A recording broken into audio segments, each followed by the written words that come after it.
Intruder at the front gate. Intruder at the front gate. The Sphinx has spoken.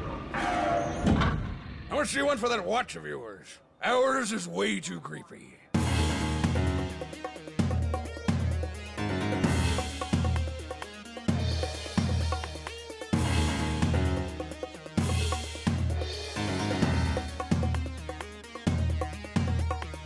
Hi! Welcome to Venture Bros. Me, your host, is always Bryan Dressel. With me, as always, is Nick, Dr. Manhattan Friedemann. You can see my giblets. And they're bright blue. You're goddamn right they are.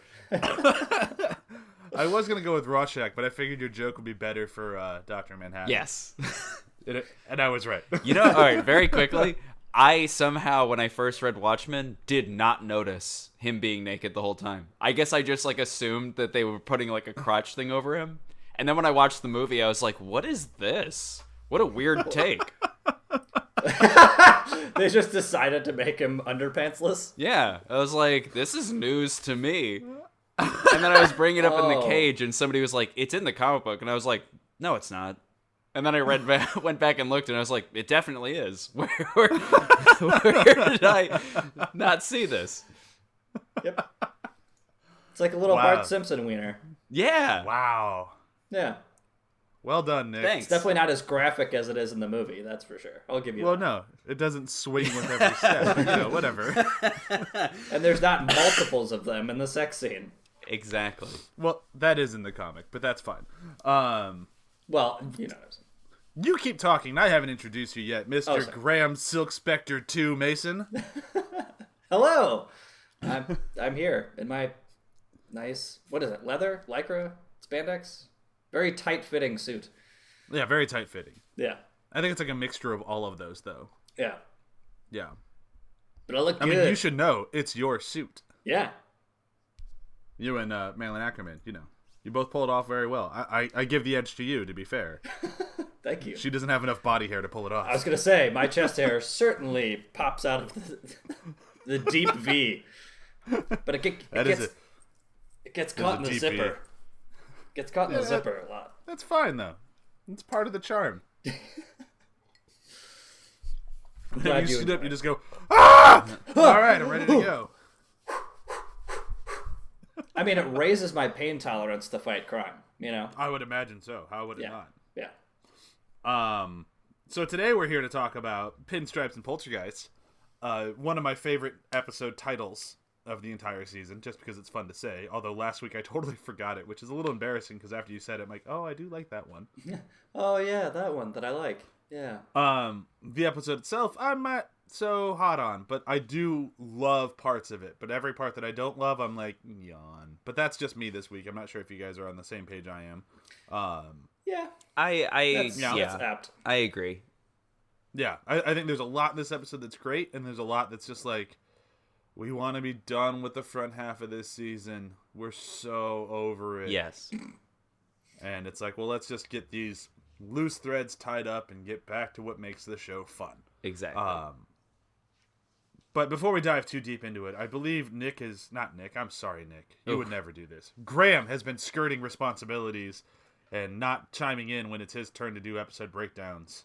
I mean, I'm sure you all appreciate it. So I've been doing everybody a favor by not You've been doing what the I'm fans about a to favor do. while Nick and I are in trouble. Yeah. Well, again, many thank yous to Brok for what's about to happen. I do like that you get it a week where Brok did not do his super usual, one full page deep dive. He does a great job with this stuff. It makes it tough to read the whole thing. And then magically when it's your turn, he does a nice little concise, so you can just get it done. Yeah, this is great. It's like Brok knows these things. Yeah. Brok and I are on the same page. Or paragraph, I should say. Yeah. So do you want to read that paragraph for everybody? Let's do this. Let's see how my reading skills go today.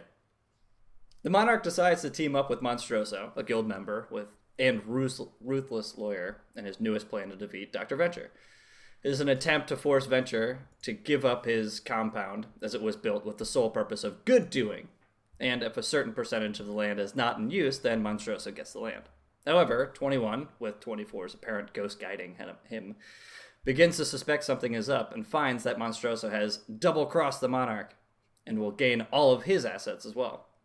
While Venture plans on leasing some of the land to Pete White and Billy Quizboy, they find that one of the buildings in the compound is occupied by Sphinx, who, throughout the episode, have been hiding Monstroso's actions from Brok in an attempt to keep him away from the Ventures. 21 decides to take things into his own hands, infiltrating the Venture compound to stop Monstroso, but comes across Brok instead. They fight in an epic battle, and 21 is actually a match for Brok, finally, even though Brok ultimately wins. They decide to instead team up and attack Monstroso together to stop his plans to take both the Venture compound and the Monarch's assets. And you did all that from memory? That was really impressive there. Yeah, thank you. I was really pulling on multiple levels of detail and then kind of really tied it all in the end. So seamless. That's a long way to say reading. Again, thank you, Brok. Yeah, thank you, Brok. You did a very good job on that. And Graham, you did an excellent job reading it. If you sold audiobooks, I might pirate one of them. And I don't pirate anything. Please do. I certainly don't deserve anything for that. So let's kind of dive into this thing. We already kind of said our feelings on it. And I feel like this is what I said earlier. When it works so well, and it's a joy. And when it doesn't, it's just kind of there. Yeah. Yeah. We're all kind of on the same page there. Yeah. I think that you actually summarized it really well by saying that they really want to kind of wrap up what they had established in the first bit. It's interesting because I feel like they've done the same sort of thing with Orb that they're trying to do kind of with some of the stuff that they try and set up in this season, where it's okay, we had fun with it.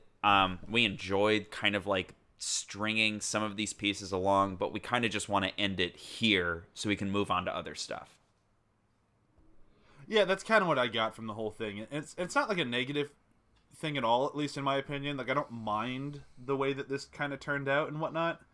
But it does kind of have that weird, oh, so we're just done with all of this right now, huh? Yeah. It's okay, I'm not going to argue about that, but it is kind of an odd, oh, so we're just going to jump right to the end of this stuff. Okay. Yeah. Specifically with Brok. Because Brok, I think they did a great job, their whole plan of, let's keep him out of the season and just, reestablish and rebuild up these characters as we know them now, because the boys haven't been really their own people until their clones have gone away, and that's who they are now. So we really get a not full season, but the full half season of kind of relearning who the boys are and letting the boys actually become their full-fledged different characters where they're not just the unit anymore, but they're actually kind of establishing themselves. And that's a storyline that continues in the back half to way more extent. But I think that getting rid of Brok really let them kind of grow, so I thought that was a good idea. But then just slamming all of where he's been, what he's been doing, and bringing him back into the family into this one already jam-packed episode just kind of feels a little odd to me. Yeah. Well, yeah. Yeah. It's a weird one. And it's not... Yeah, it's not even a problem per se. It's just I don't know. I just felt like we would have had more or less. I don't know which way I wanted it to go, but it just felt like this wasn't exactly where I wanted it to be. Does that make sense? Am I way out of line on that? No, not at all. Because I love everything with them. I love all of Sphinx, and I love that they just kind of went well, we need to build up Sphinx. Who do we have that could actually be a fun character? And they just started pulling from everyone that they're oh, this would be fun, and this would be fun, and this would be fun. And they really let them be fun, cool characters. Yeah. And there's a lot of good interactions and stuff within Sphinx. It almost feels like it's weird. It almost feels like this might have been better as a two-parter instead of because it just feels like they didn't have time to flesh out some of these really fun ideas, like the Monstroso basically stealing from the Monarch and Dr. Venture. There could have been more with that, and where it's well, that's kind of done. Brok kind of like coming back and teaming up with Shore Leave is probably one of the best parts of the episode. But you could have strung that out for longer too. You know, like there's a lot of stuff that just kind of ends, and it's just like it feels kind of like it's such a weird thing, but like everything feels very segmented. It's just like that was done, and it's just there's no callbacks, which seem to be a lot of what the Venture Brothers love. There are within scenes, but not from throughout the whole episode. Like I definitely could have done with just a Sphinx episode, like just one Sphinx episode, like meanwhile, and then set up this whole thing, and then come back. You're like, oh, that was kind of fun. Oh, and then when we get into next episode, have him come back, blah, blah. Yeah, like I would have been fine with just the entire episode being that mission that Brok and Shore Leave go on. Yeah. Because all that stuff is just so much fun. Like everything about Shore Leave, like I don't want to take people's quotes. I know this one isn't mine. But like the whole, see, if you could pull that trigger, you totally wouldn't want to. Like it's like, and I'm just gonna magically not want to pull this trigger.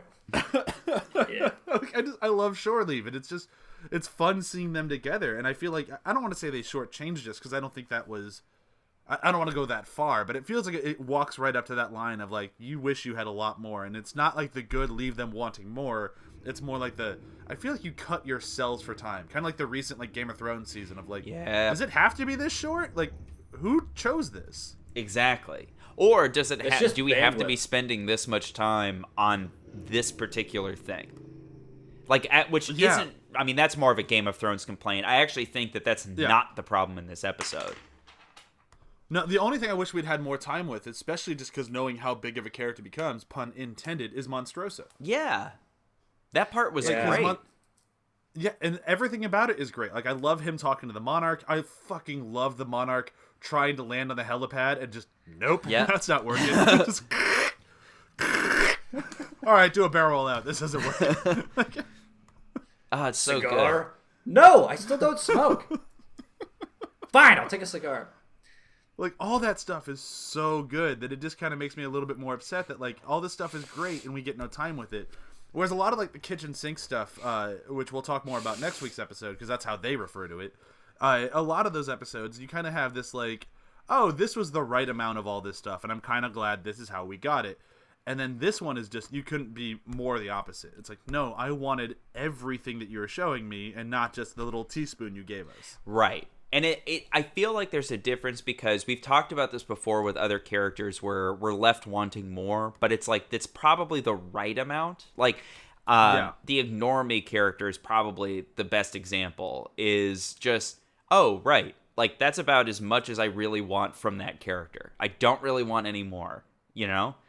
And what ends up happening, though, is in this episode, I'm wanting more, but in kind of a bad way. Like, it's almost like I paid this much for a meal, and I'm like, oh, if you had given me a little bit more, I would have been satisfied. It was still really good, but I feel like in some way it wasn't really enough. Yeah. And again, that's like, it's fine because everything that's in there works. It just leaves you that little bit of a feeling. Right. But let's kind of talk about, excuse me, let's kind of talk about the things that actually do work really well in this episode. And I'll start with Sphinx because we already kind of mentioned that we wanted a whole Sphinx episode. Thank you. I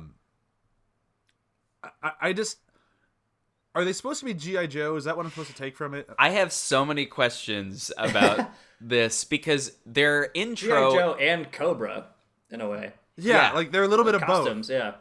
But then, I mean, because like Cobra Commander basically comes in at a certain point, but exactly. Not here. Yeah. No. But then they also have, so their original intro about a season ago was very G.I. Joe. Right. And then they do a weird James Bond Cowboy Bebop intro for this episode, and I was like, this is throwing me for a loop. Like, I don't know who they're supposed to be. But it all kind of works because I think that they really don't know what they're supposed to be. Like, kind of what we find out about them is that all of them are in kind of a holding pattern in a weird way. Yeah, and then like if you dig into the book a little bit, like the main reason that Sky Pilot keeps explaining what they are and like what Shore they keep, because when they were trying to explain this to other people, everyone found it confusing. Like, wait, who is Sphinx? It's like, no, they're costume good guys who fight non-costume bad guys, and it's like, what? Yeah. Like, why wouldn't Yeah. the OSI get them? Well, the OSI are non-costume good guys who fight costume bad guys. Yeah. What? Yeah. Like, yeah, it's a little confusing for sure. And I think, I mean, they're definitely, Sphinx is trying to reinvent themselves. I mean, I'm not sure that it's because Sphinx is essentially gone. They basically just found a warehouse full of shit and went, all right, this fits. yeah. But I mean, they're taking that, and I'm like, okay, so we're not going to be basically Cobra Commander anymore. So now Right. let's be this new thing. Right. So, yeah, I think they're just trying to make that apparent. But Well, I think that they're also, I mean, I think we're all in agreement that these are all ex-OSI people who are trying to still kind of be OSI, but without any of the... Because I think they've been ostracized, right? Like, that's kind of the implication. yeah, I Yeah, mean, they've all been kind of beaked out or killed off or, pushed out of OSI. What's the Mission Impossible phrase? Disavowed. Oh, There we yeah. go, disavowed. I was gonna say Ethan Hunt. That's not a phrase. That's a person. They've all been Ethan hunted. They've all been Ghost I mean, they might as well recalled. change that. Yeah, there we go. I too Ghost know what protocol, it's like but to whatever. be Whatever. I don't Ghost. care. Ghost recall. You know, it's We It's had like a when you're mis- trying we to had a remember malfunctioning something. Ghost. yeah. Oh, I was Do you thinking have of this like ghost in your house? It's not safe. it could harm you, which fits in Pinstripes and Poltergeist. It actually does. Yeah. So yeah, what else there- have we kind of missed? If that's Sphinx, then I feel we need to talk a little bit more about the. I feel like this was probably supposed to be his episode originally, and then it just didn't really go that way. But it feels like a lot of 21 stuff. Yeah. And 24. And 24 is back for a hot minute. Yeah. Where you actually see that, oh, he's there in a way. Yes. And And do you guys and believe that Speedy. he is actually haunting him or no? Yes. I do too.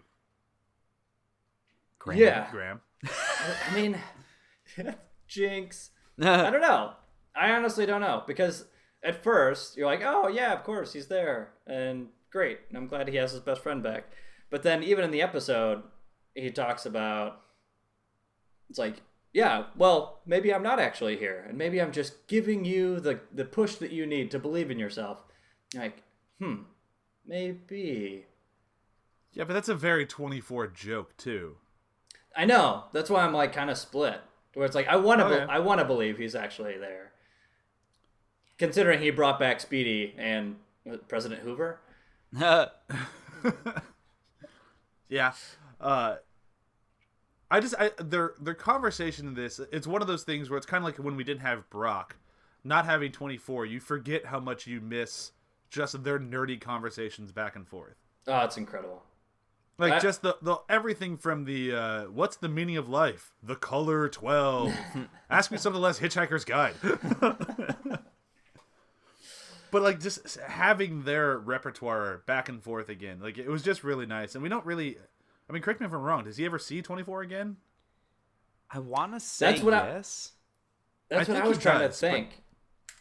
Is another reason why I don't believe that he's there is because after some time, we don't see him ever again. And either this is the last time, or I feel like there might be one more spot, but he's definitely not there continuously throughout the rest of the series. Yeah, and it could just be that he just moved on. But either way, like I feel that it worked too well, specifically in Monstroso's room, where he's like, the guy behind you has a gun, and he was right. Everything he said was right, and there's no way for 21 to have known that had he not had him there. Unless you just want to go for the whole, like, oh, he's gotten that good at being a henchman that he's just, like, convincing himself that he's not that good. He totally has that capacity. And I think we definitely see that that's- later on. Is like, no, he's Yeah. actually really freaking good at being a henchman. He becomes henchman 1. And maybe it starts, I mean, I was going to say maybe it starts now, but maybe it has already started since that day we lost 24. Yeah, I think it's definitely already started, but it doesn't really come fully in until this episode, I want to say. Because this is when he really starts going, I'm going to be my own person. Like, we've been getting the hints of that this entire front half of the season. And this is the first time where like he even throws away the costume to go do a mission with Brok. Yeah, Yeah. exactly. So, like, at the end of this half season, I remember when it first happened, I thought, like, oh, do we no longer have Henchman 21 if it's just going to be Gary the Jedi now? Like, I'm kind of okay with that. I just...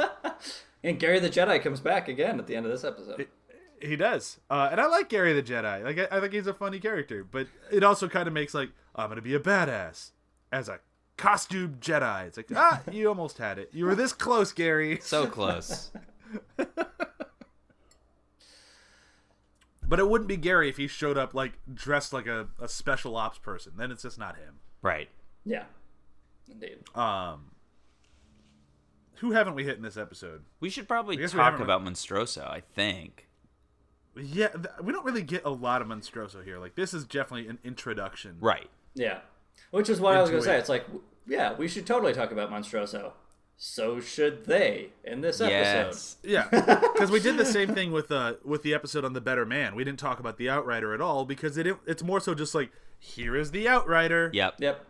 These are some And go. bullet points that And you this one need did to the know same about thing. him, and that's it. Yeah. Yeah, and they do the same thing with Monstroso. Here's Monstroso. He's huge. He's king of the double cross. He runs a legitimate business as well as being a supervillain. End. And that's really all you get out of him. And I don't think that's a bad way to start it. In fact, I think it actually really works. But Yeah. it does kind of make it tough to talk about how much you like or dislike him, because at this point we really have nothing. For Yeah. sure. And we don't even get a fight scene between all three of them at the end of the episode. They cut away. So it's like, Yeah. okay. So he's just big, smart guy. Alrighty. Yeah, he's Wilson Fisk, essentially. I mean, that's even in the book they mentioned, like, they modeled him after Wilson Fisk. Interesting. Yeah. Makes I mean, sense. the more you watch this show, you can see that these guys were obsessed with Spider-Man. Like, it's definitely in there. Like, they even bring in a Spider-Man. That's later. That's much later. And that's also when they introduce one of my favorite characters of all time. It's coming up in the back half of the season. I'm very excited for it to come. It's Brick Frog. I'll spoil it now. I love Brick Frog.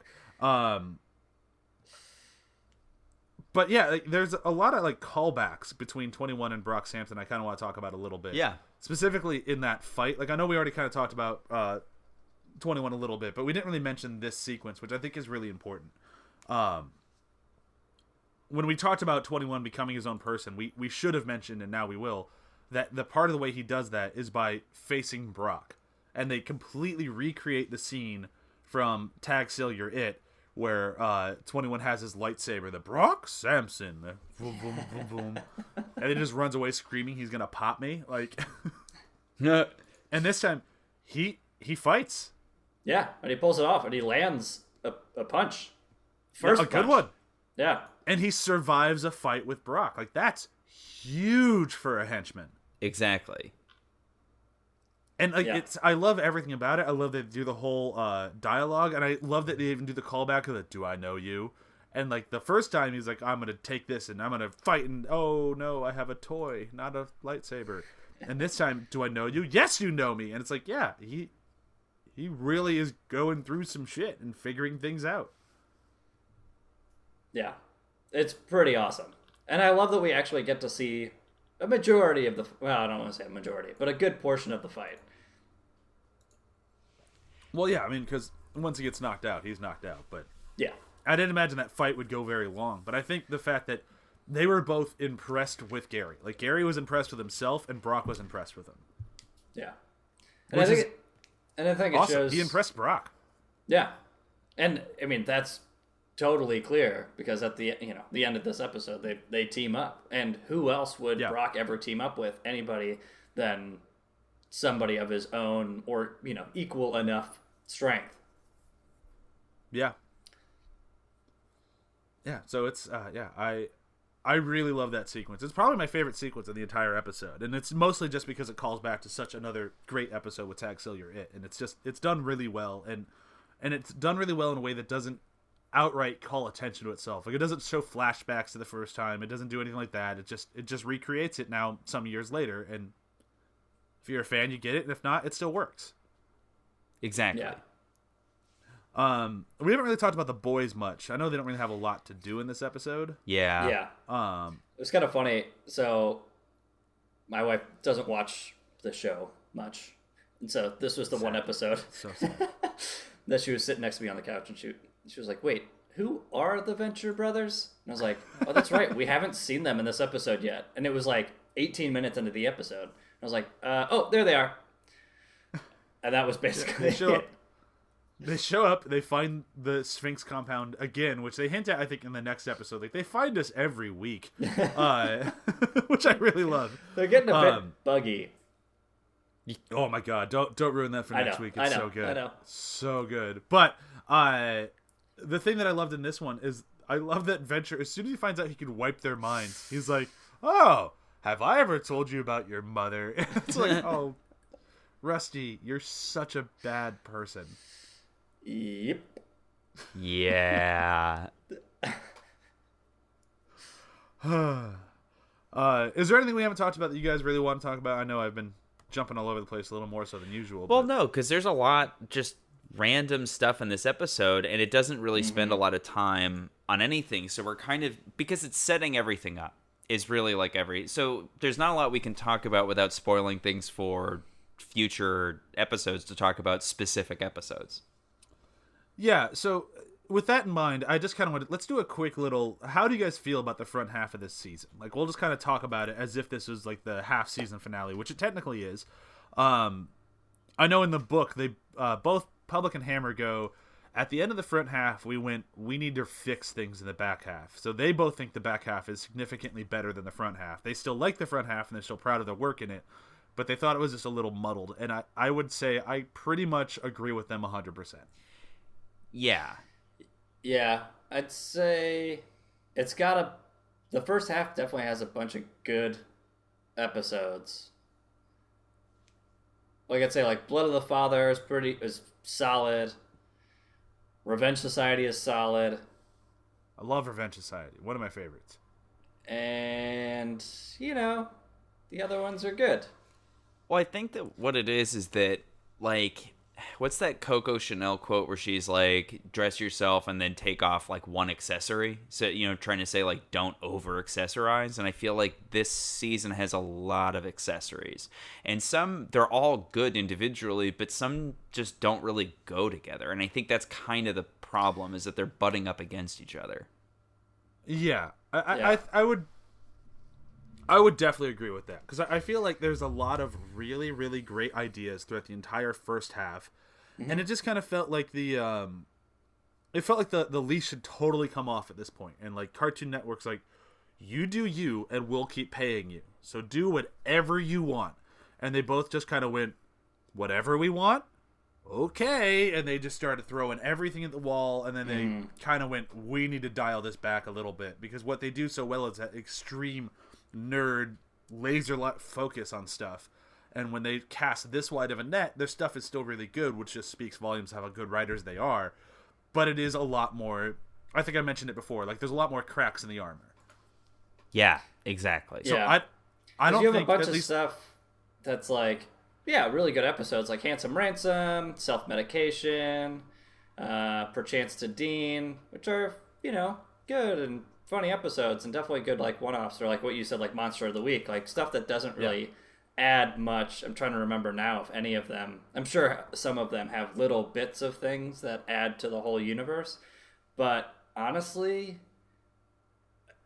looking at the rest of the season and the rest of the show, I could totally forget about Self-Medication, and maybe Perchance to Dean I'll remember, and Handsome Ransom I'll remember for Wonder Boy, but that's kind of it. But like Revenge Society, Blood of the Father, Better Man, like even this one, I'll remember those as not really changing entirely, but having some impact on the rest of the series.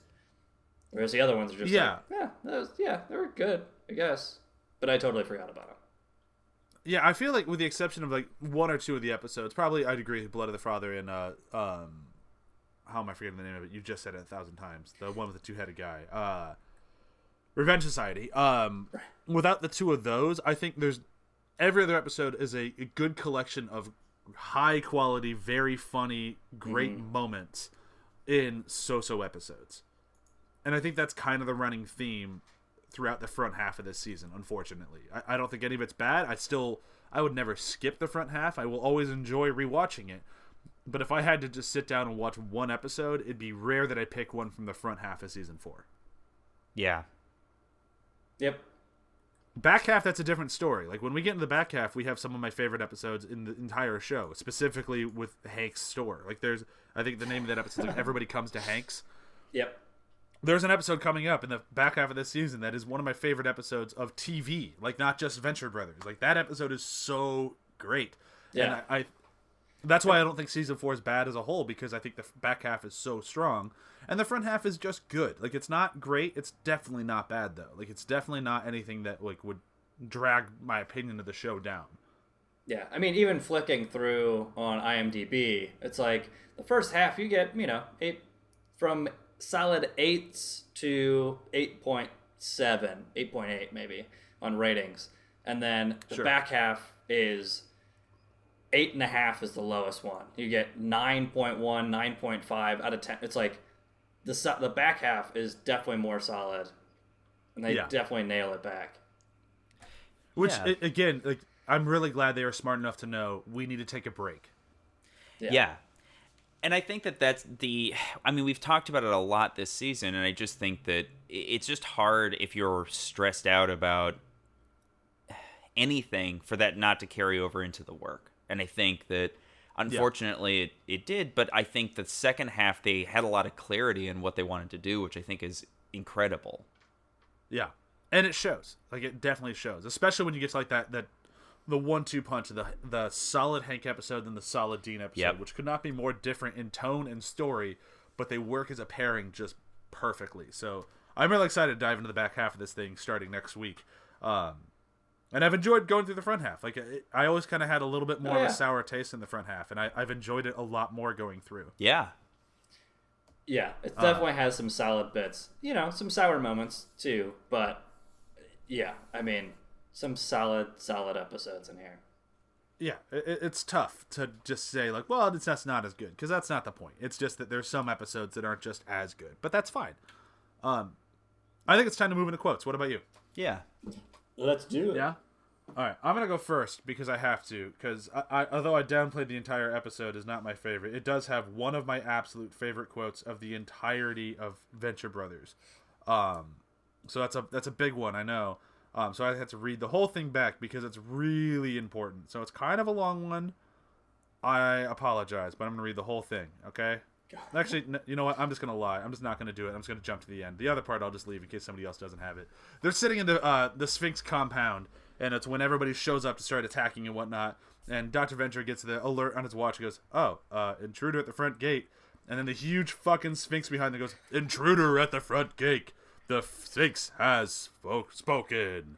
And Colonel Gathers just looks like, how much you want for that watch of yours? Ours is way too creepy. So good. One of my all-time favorite moments.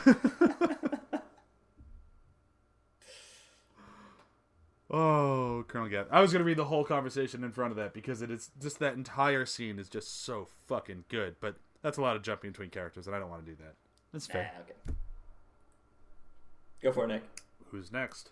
Graham can go next. Oh, okay. So this is after they were doing all the memory wiping and all of this, and White is carrying Billy Quizboy. I was like, wait, what about me? Are you going to wipe my memory? And then Colonel Gauss goes, please, if you even had an ounce of his moxie, I'd be cleaning you like a toilet seat. It's like, Pete White. What a not good human being. Exactly. Oh, it's such a good Pete White moment next week. I'm very excited for it. So mine, I would say, is cigar. Cigar.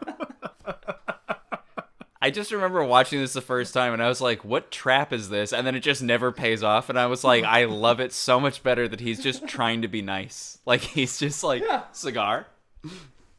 That's just... I always took it as he's trying to be nice and just does not give a shit about the monarch, so he doesn't listen to anything he says. That is an excellent point. He's just trying to No, be I don't smoke. Cigar? a huge supervillain. And it's like, He's trying to explain his thing of like, this is terrible. We're totally going to take advantage of them, and we're going to win, and it's going to be great. Let's celebrate. Cigar. It's like, So good. so good. That's good. And just everything about like here's my plan. No, that plan is stupid. No, that plan is also stupid. Like Monstroso doesn't mince words. I'm very excited for him to be a bigger part of the show again. Me too. Okay, that brings an end to this week's episode. We're going to do a very quick round of plugs, and then we're going to say goodbye. Be sure to listen to After the Hype every Thursday at 10 a.m. Be sure to listen to Samwise every Tuesday at 10 a.m. And be sure to listen to Demon Days, the new actual play Dungeons and Dragons, words today, podcast we have going on here. I am the narrator. A lot of other people from ATH will appear on it. It's going to be a really, really fun, cool show. And that is every 10 a.m. I remember what day that was. That's it for me. Do you guys have anything to plug? Nope. Nope. Wow, Graham's camera turned off, and now I just have the ignore me guy staring at me. Yep. Ignore me! Okay, so thank you everyone for listening, and bye. Bye. Bye. Bye. Bye. Bye. Bye. Bye.